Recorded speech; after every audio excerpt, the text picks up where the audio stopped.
లేకపోవడం వల్ల జరిగిన అనర్థం అధ్యక్ష. మెయింటెనెన్స్ చేస్తున్న వాళ్ళు వచ్చిన కమ్యూనికేషన్ గ్యాప్ కానీ లేకపోతే చేయకపోవడం వల్ల కానీ ఆ వచ్చిన వల్ల ఈ కార్యక్రమం జరిగింది అధ్యక్ష. కాబట్టి నేను ముఖ్యమంత్రి గారికి కూడా లేఖ రాశాను అధ్యక్ష. వాళ్ళకి ఎక్స్చేంజ్ ఇవ్వండి, ఆ పేదలను ఆదుకోండి అని చెప్పి కోరాము అధ్యక్ష. నేను మీ ద్వారా కూడా ఈ కార్యక్రమం దీన్ని పంపిస్తాను అధ్యక్ష. ఈ నటుని చైర్మన్ గారికి ఇది మీరు కూడా దీన్ని పంపించడానికి ఎక్స్క్యూషన్ కోరుతున్నాను అధ్యక్ష. మంత్రి గారిని దీని మీద ఒకసారి మరీ ఆలోచించి ఒక పెద్ద మంది, ఎందుకంటే సంఘటన జరిగిందండి, ఏది ఎలా జరిగింది, దాని జరగకంటే ఏం చూసుకోవాలి, రెండు విషయాలు ఆలోచించుకోవాలి. ఏకంగా జరగలేదని చెప్తే అది వాస్తవం కాదు అధ్యక్ష. దయచేసి ఆలోచించాలని కోరుతున్నాను అధ్యక్ష. ఇంకా మెంబర్స్ ఉన్నారు, తర్వాత చెప్తారు. ఇప్పుడు కళ్యాణ్ గారు. సభకు నమస్కారం అధ్యక్ష. అసలు ఈ డయేరియా, కలరా ఇలాంటివి విజయనగరం జిల్లా చరిత్రలోనే గత 30 ఏళ్ళుగా ఎప్పుడు లేదు అధ్యక్ష. ఈ ప్రభుత్వం వచ్చిన 4 నెలల్లోనే మనం చూసాం డయేరియాతో ఎంతమంది చనిపోయారు అనేది. అసలు ఎంతమంది చనిపోతున్నారు, 100 మందికి డయేరియా వచ్చింది అధ్యక్ష. వచ్చినా కూడా వాళ్ళని హాస్పిటల్స్ తరలించడంలో ప్రభుత్వ యంత్రాంగం పూర్తిగా వైఫల్యం చెందింది అధ్యక్ష. చాలా నిర్లక్ష్యంగా వ్యవహరించింది. అసలు ఫస్ట్ మరణమేమో సెప్టెంబర్ 20వ తేదీన గొర్ల మండలంలో పెనుబర్తిలో నమోదైంది అధ్యక్ష. ఆ తర్వాత అక్టోబర్ 12వ తేదీకి అంటే 22 రోజులు అయ్యింది. అప్పటికి ఇంచుమించు 14 మంది వరకు చనిపోయారు అధ్యక్ష.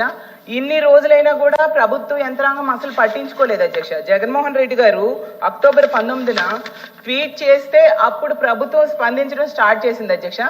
ఈవెన్ జగన్మోహన్ రెడ్డి గారు ఆ గ్రామంకి వెళ్ళి వాళ్ళని పరామర్శించాకే ఆ జిల్లా ఇన్ఛార్జ్ మంత్రి అయినా, హోమ్ మినిస్టర్ గారైనా, లేదా వైద్య ఆరోగ్య శాఖ మంత్రి అంతవరకు వెళ్ళలేదు అధ్యక్ష. అంటే ఎంత నిర్లక్ష్యం ఉంది అనేది అర్థం చేసుకోవచ్చు అధ్యక్ష.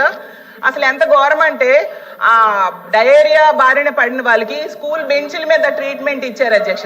దగ్గరలో 20 కిలోమీటర్లు విజయనగరం హాస్పిటల్స్ ఉన్నాయి, వైజాగ్ కూడా దగ్గరలో, అక్కడ తీసుకెళ్ళొచ్చు కదా అధ్యక్ష. అంటే ఎంత సిగ్గుచేటు అనేది మనం అర్థం చేసుకోవచ్చు అధ్యక్ష.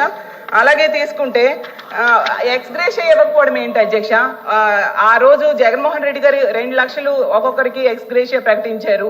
అలాగే అసలు ఉన్న సంఖ్యని, చనిపోయిన వాళ్ళ సంఖ్యని ఎంతసేపు తగ్గించడానికే ప్రభుత్వం తగ్గించి చూపించాలని ప్రయత్నిస్తూ ఉన్న విషయం అర్థమవుతుంది. ఎందుకంటే కలెక్టర్ గారు ఒకరు చచ్చిపోయారు అంటారు, చంద్రబాబు నాయుడు గారు ఏమో 8 మంది అంటారు, పవన్ కళ్యాణ్ గారు 10 మంది అంటారు. అంటే ఉన్న సంఖ్యని తగ్గించడానికి ప్రయత్నించారు తప్ప దాన్ని ఎలా నివారించాలి, ఇది వాటర్ వలన వచ్చింది, అది ముందు ఆ వాటర్ పొల్యూషన్ ని తగ్గించాలి, వాళ్ళకి మంచి వాటర్ ఇవ్వాలి, దాని మీద దృష్టి లేదు. ఎంతసేపు చచ్చిపోయిన వాళ్ళ సంఖ్యను తగ్గించేద్దాము అనే దృష్టి తప్ప. ఎందుకు అధ్యక్ష మా జగన్మోహన్ రెడ్డి గారు వెళ్ళినంత వరకు ఇన్ఛార్జ్ మినిస్టర్ కానీ హెల్త్ మినిస్టర్ గారు కానీ వెళ్ళలేదు అధ్యక్ష.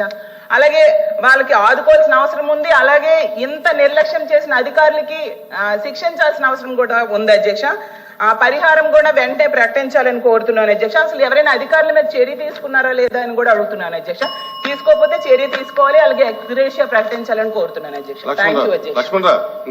అసలు క్యాపిటల్ కి ఇబ్బంది కూడా ఉండేది కాదు. పోలవరం చాలా వరకు అయిపోయింది. ఇవన్నీ పక్కన పెడితే అధ్యక్ష, నిన్న రివ్యూ చేస్తా ఉంటే ఒక 20,000 తీసుకున్నాడు ఒక అధికారి, మన ఏసీబీ వాళ్ళు తీసుకున్నారు.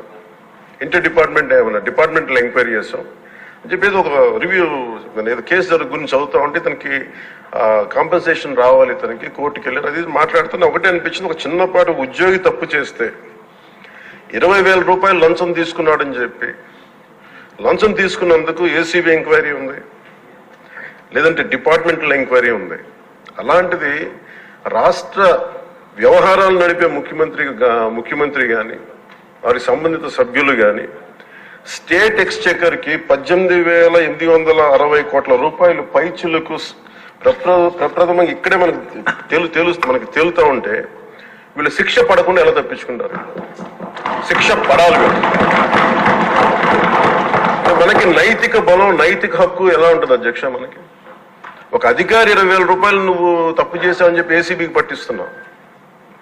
వీళ్ళేమో దారుణంగా 18,000 కోట్లు అటు ప్రజల్ని కనీసం వాళ్ళ క్వాలిటీలు, మన లిక్కర్ మనకి తాగాలని చెప్పి ఎవరిని మనం కూర్చోబెట్టి మనం పెంపొందించట్లా. ఓకే, ఒక వ్యసనం అనుకోండి, దానికి ఏదైనా పేరు పెట్టుకోండి. ముఖ్యంగా మనకి మద్యపాన నిషేధం అనేది చాలా చాలా కష్టమైన విషయం, ముఖ్యంగా ఆంధ్రప్రదేశ్. ఒకవైపు యానాం, ఇంకోవైపు మనకి మధ్యప్రదేశ్, ఇంకోవైపు చూస్తే మనకి తెలంగాణ, ఒరిస్సా, తమిళనాడు, కర్ణాటక, ఇన్ని బార్డర్స్ ని షేర్ చేసుకొని మద్యపాన నిషేధం అనేది ఇప్పుడు చాలా కష్టసాధ్యమైన విషయం. గతంలో కూడా చేశారు, సాధించలేకపోయాం.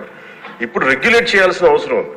ఇందాక గౌరవ సభ్యులు బుచ్చయ్య చౌదరి గారు చెప్పినట్టుగా, ఒకటి స్టేట్ ఎక్స్‌చెకర్ కి లాస్ జరిగింది, ప్రజలకి ఆరోగ్యానికి హాని జరిగింది. దాంతోపాటు అసలు ఈ వ్యసనాన్ని తగ్గించే పరిధిలో కూడా కొంత ఉన్నారు, కొంత బడ్జెట్ కేటాయించాలి. ముఖ్యంగా డి అడిక్షన్ సెంటర్స్ కానీ వీటితో పాటు కేటాయించాలి.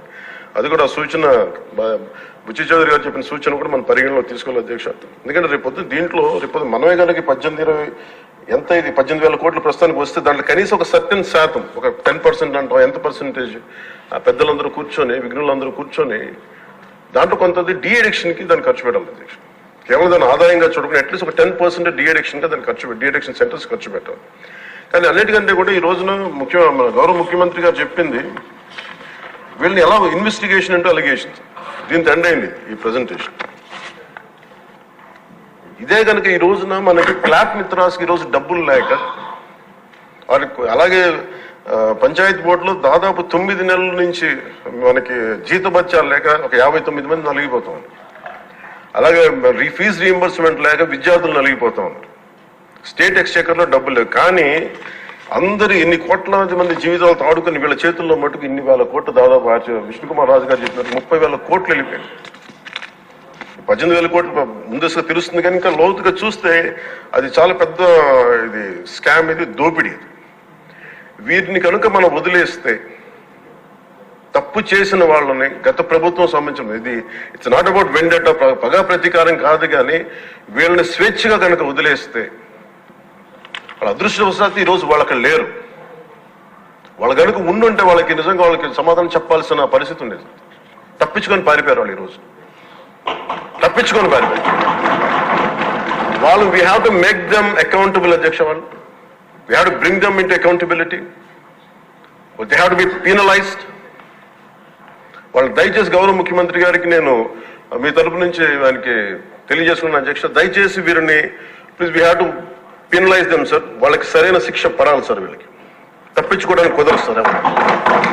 ఏదంటే రేపు పొద్దున ఒక ట్రాఫిక్ కానిస్టేబుల్ కి బలం ఇవ్వాలి అంటే ఆపగలమంటే వాళ్ళు ఏమంటారు సార్ లోపల? నేను చిన్నపాటి కానిస్టేబుల్ అయితే నాకేమనిపిస్తే, మీరు పెద్దోళ్ళు అయితే వదిలేస్తారు, మమ్మల్ని అయితే పట్టుకుంటారంటారు సార్. మనకు రూలింగ్ కి, గవర్నెన్స్ కి, అడ్మినిస్ట్రేషన్ కి నైతిక బలం పొందు అధ్యక్ష. ఐ రిక్వెస్ట్ యూ, నేను మీద మిమ్మల్ని ఉద్దేశించి అందరినీ, హౌస్ మెంబర్స్, గౌరవ సభ్యులందరినీ, గౌరవ ముఖ్యమంత్రి గారిని అడుగుతున్నాను అధ్యక్ష మీ ద్వారా. They have to be punished and they have to be penalised, whoever they are. ఇది వెండెట్టా, పగ ప్రతీకారాలతో కాదు, కానీ we promised that we will bring back accountability. We promised we were going to give a clean and clear governance. We have to live up to it. Thank you.